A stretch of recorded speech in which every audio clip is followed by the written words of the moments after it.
everybody, welcome back. So been working on the Dodge a little bit and got somewhere with it. Where would I start?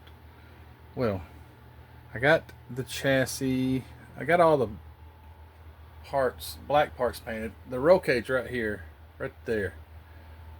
Think I'm going to go with like a steel color, like maybe an unpainted. I am going to do the roll cage, so I already got it all in place, and I didn't want to glue it to the floor pan. I just painted the floor pan; it's still a little wet. Didn't want to glue it in there and then have to hand paint it, so I'm going to paint that separate. But what I do, I just glue, or I get it in place and get all the parts glued together. Right? That way, when you paint it, you can glue it right in. But anyway, I got the interior's gonna be black. I shot a little bit of semi-gloss over the door panels and the dash. Did a little bit of mocking up on the engine to make sure the headers would fit. They do, actually. So I took this engine. There's the engine for it. But anyway, got it mocked up. Can't do it really with one hand, but I wanted to see. That's pretty well where it's going to sit at. Isn't that cool? That engine has got the, like if you got the intake and anyway, yeah, cool. And the hood won't stay on, but I was still kind of concerned about, was my hood going to line up properly with the intake. And if I can get this to go on there, not knocking the engine out of it, which looks like it's going to be impossible. Let's see if I can get it to stay. It's pretty close. The engine's not in there straight, but anyway, you see that's pretty darn close. Looks like it's a little bit back, but I think it'll still be fine. So I got that took care of. Got the grill and the bumpers. Oh man, that looks good. So I used AK Extreme Metal paint with their black base. So the black base right here, I found that's the best what is it, 471, the best gloss black paint ever. It really is.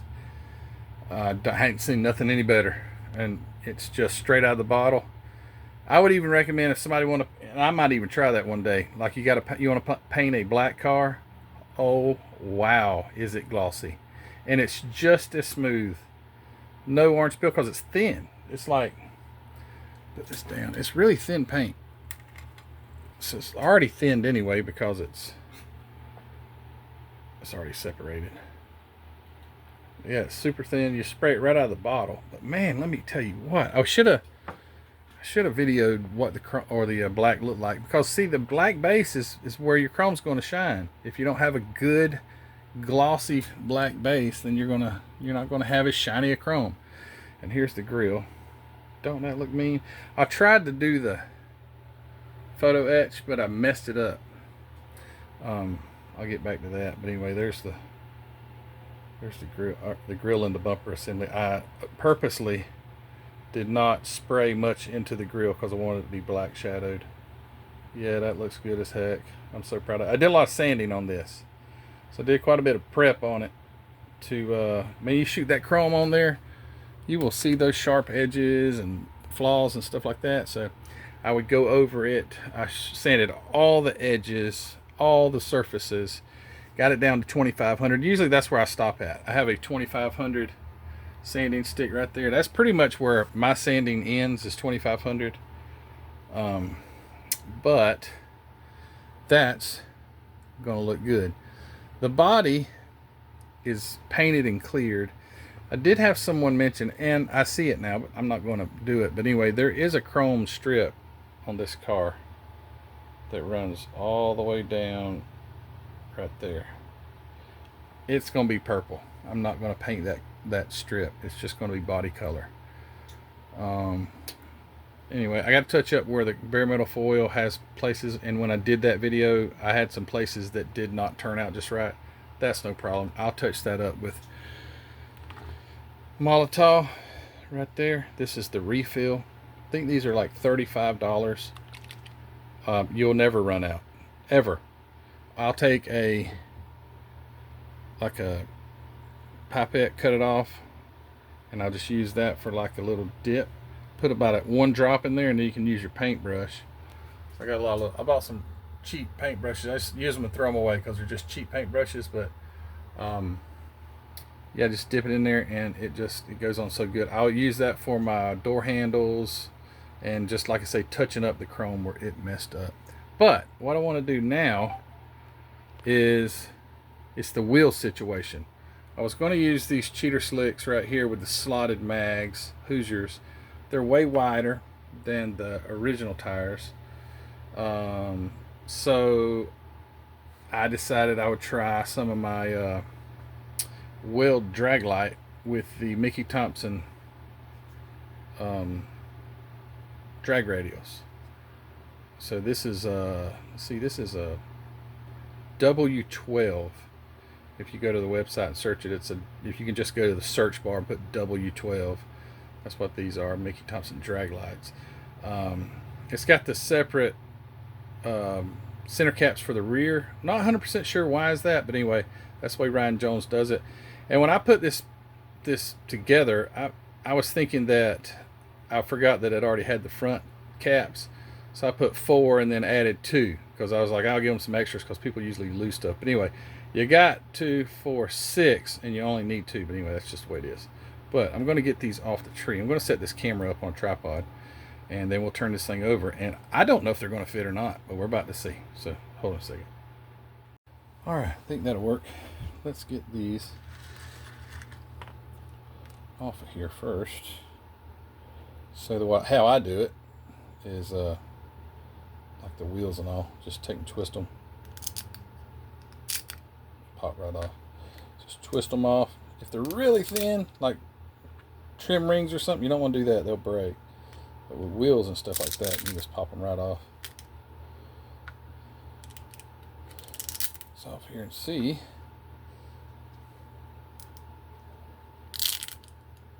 See if they'll fit. I know the front ones will. That's not a problem at all.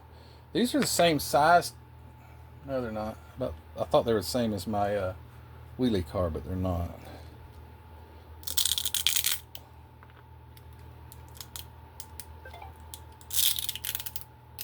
Sometimes that happens. Then you just take it and just knock it off. You're going to sand the inside of them anyway because you got all those little spots. Just take a sander and hit it. All right, so I'm going to get one of these rears put together.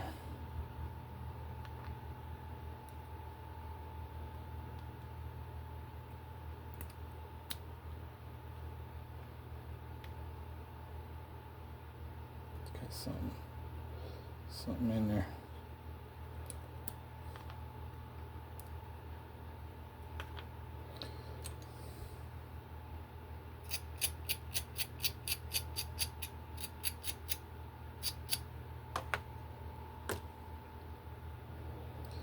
Get it in there, hopefully. Okay, there we go. All right, moment of truth. Ugh, I don't know. I don't want to have to rescale a set of tires. Don't really want to do that. Oh no, that's going to work. It's going to be close. But where they would have to sit. I still could go up in there. Right. Right there. And clean that up a little bit. Maybe get a little more space. Or if you're really crafty, you just saw the tire, or shave part of the tire off. Anyway, yeah, that does go up in there. That is great. I think that's a very fitting wheel too. Where's the center of the axle? Right there. So that's going to be the back. That's going to be really nice.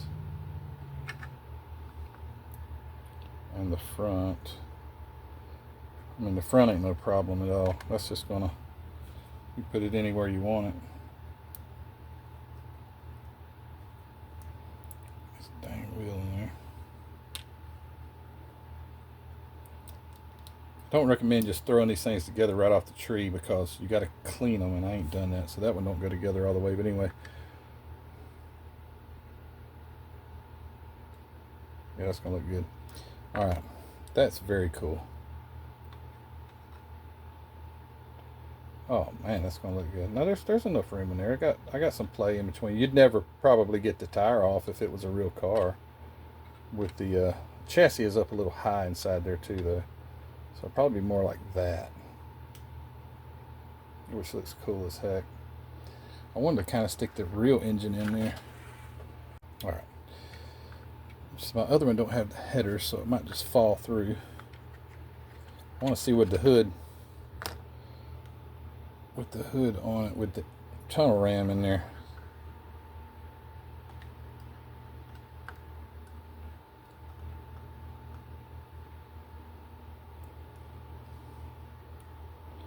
Oh, I got it backwards.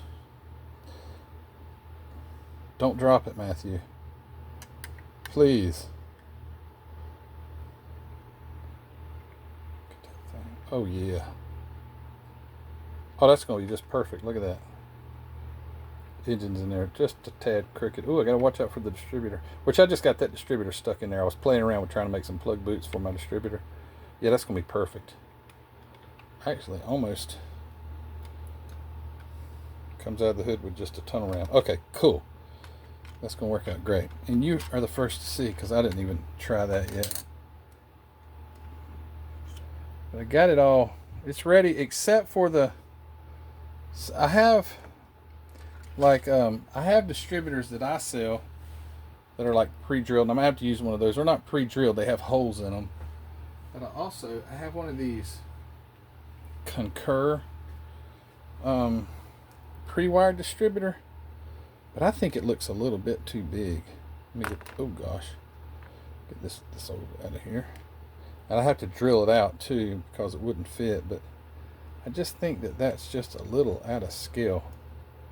If I could get it kind of just a little bit too darn big. I think it's just a little too big. And the ones, oh, okay, so this is actually the distributor that comes with the, that looks awful. That's the one that comes with the engine. I was just trying to do some plug boot stuff, but the distributor's a little bit too small of a diameter to do it with these plug boots. I just cut up some of the plug boots that I have. So I don't know what I want to do about a distributor, but I'll figure that out. But I do think that that's just a touch too big compared to the scaled distributor for the engine. You know, disregard the oh gosh. See how much bigger it is? I don't know. And I'd hate to drill it out and have this one and it just not look to scale. So I'll figure something out.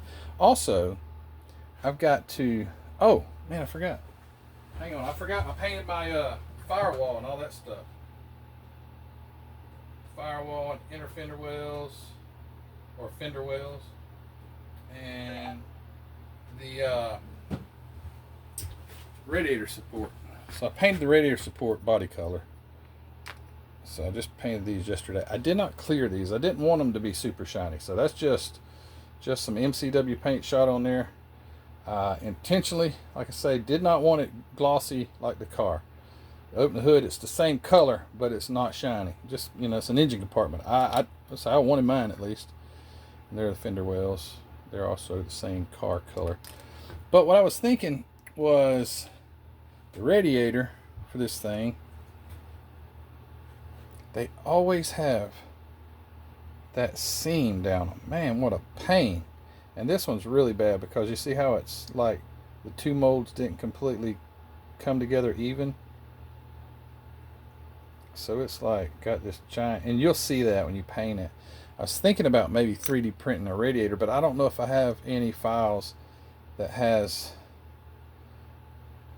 the same. I don't know. I got some with the hole in this. No, I think I got some with the hole over here, which I could flip all that. I don't know.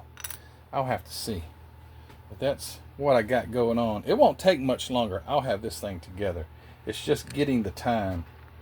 I was watching I was watching some videos. Let me turn the camera around and talk to you for a second. Got these glasses on. Heather kill me. How do I turn the camera around? Oh, I gotta stop it. Be right back. All right, so I was I was watching some of the videos. How do you manage? I'm not doing the video on that right now. I was going to mention something about it. How do you manage your how do you manage your hobby with your real life? And yeah, I heard people, they're talking, and I'm not. This is no like disrespect to anybody at all. I mean, it's not at all what my intent is, but um, they were saying how they may only have like 2 hours a day to work on their stuff, or only 2 or 3 4 days a week or something like that. And I did kind of chuckle because it's me. It's not their fault. But like yesterday, I came out here. I had to get something done on this thing, so like I had 15 minutes to spare. So I shot some purple paint, um, and got that the fender wells and the firewall painted. I got an unsteady hand. I know that for sure. I can fix that though. Yeah, so it's like I got the firewall and the fender wells painted, and maybe sanded a few things. I don't know. Don't remember. That was just yesterday too. Gosh, it's terrible. But my point is like when I started this channel, and my friend Billy Bear, he sent me a text one day. The lazy modeler Billy Bear. He sent me a text, said, "Man, Matthew, really miss your old videos." And Billy, I told him, I said, "Man, I do too." It's like I had all the time, not all the time in the world. I was still busy, but I had a lot more time on my hands to just come and sit and just build. And I think I even complained at that time that I was super busy even doing that. And then what do? No, I start a 3D printing business, which is great. I love it. It's actually a lot of fun. I couldn't imagine like printing airplane parts or something like that, because I would be like, I mean, I know what they are, but it's like not that fun to me. But to be able to print things that like I could I could potentially use, at least, I think that that's neat. So I started a 3D printing business, which took the majority of my time. It's successful. I'm very appreciative to everybody who's contributed to that. But now, like when I watch those videos, it's like I see people that were, they were saying actually like 2 hours could be like a very limited time to be able to work on stuff. I'm thinking, man, if I had 2 hours, 2 or 3 days a week to do that, I'd feel back at home. And I'm working my way back to that. With this 3D printing business, it's kind of like if you don't keep doing, you might stop growing. So I try to keep doing more and more and adding more. And then you got to keep the stock up. And then plan for shows coming up. I plan to be at Acme in October. October the 26th, the Acme Southern Nationals. Would love to see you there in Cartersville, Georgia. But I'm planning to get, that takes a lot of preparation to get that done, to be able to print all those extra things. Because see, what I don't want to do is I don't want to take everything off the shelf that I have to depend on day to day, and take all that with me and come back to bare shelves. So what I have to do is literally print everything that I've got, and then more, because you never know what you're going to sell at a show. So yeah, busy, and I did it to myself. So I guess in a nutshell, with that question that was asked, how do you manage? Not very well at all. But I'm having fun doing that. I'm trying to still get videos out, which they are not as often. I was at one point consistently a video every other day. And I have videos, I could make videos, I could open some kits up and things like that. I just don't know if that's really what people want to see. But anyway, hey, it is what it is. I'm still having fun. This is going to be an awesome looking 1964 Dodge Polara, I think it is, with a 440, with a tunnel ram, and some weld drag lights on the back of it. So it's cool. I'm really liking it, and I just want to get it finished because I want to start something else. Yes, even I still think, wow, that's what I want to build next. And I, I've got that darn Model T hot rod that I never finished. I need to get back on that and finish that, but you know, stuff catches your eye. You're like, oh, that's what I'll do next. But it takes me so darn long to finish one. It's like, man, I really want to do something different. But we're going to finish it, have it done, and it's going to be cool. And I appreciate you guys. I really do. It's nice to be able to sit down sometimes and just talk. And I wasn't planning on doing that, but anyway, I did. Thank you to you guys. You have supported my channel so great. I'm nearing 20,000 subscribers, and it's just wonderful. Thank you so much. Hobby Nut Models has been much of a supporter of me. It's been a while now. It's been a good while. Mark over at Hobby Nut is a great guy. Helps in any way he can. And I want you guys, if you hadn't already, and you've probably never heard me say this, but go check out hobbynutmodels.com. It's always linked in the description of the videos. Go support a small business. And when you're done there, if you have any money left, go to mcvproducts.net and check out what I've got. I'm trying to add things as often as possible. And I do appreciate you. You're I don't know. I know some people that buy from me don't know who I am, because they'll say, hey, I saw you on Mark Batson's channel or someone else's channels, and I'm thankful. But you guys that watch, I mean, you're great support. Anyway, yeah. How many times can you say thank you, Matthew? One more time. I really appreciate you guys. Thank you very much. And we'll talk to you later, and hopefully the next video will be me wrapping this thing up. Or it might be, I did get some tips from some people, so I might show those too. Anyway, you guys take care. I appreciate you. And hey, if you hadn't already, thumbs it up. I appreciate that. And if you hadn't subscribed, why don't you just subscribe? And let's get it over 20,000. I appreciate you guys. Take care. Bye.